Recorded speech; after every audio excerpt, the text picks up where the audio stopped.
I'm a driver for Whiteds Environmental. What we ended up just doing is cleaning the exterior grease trap for Zaxbys on Benton Road in Bossier City.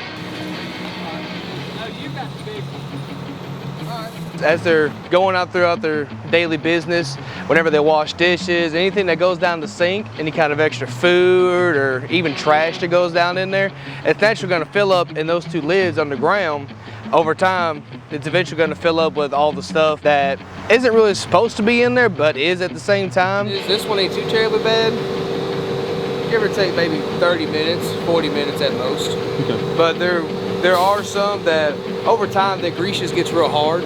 So you got to work at it, bust it up, wash it down. Yep, that works. Wait till we get up there.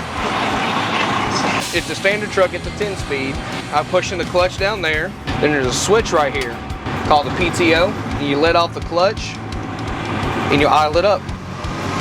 Right here, the hydraulic switches. One to open up the rear door, you can raise and lower the bed, or the vacuum pump right here. Just pull it back out.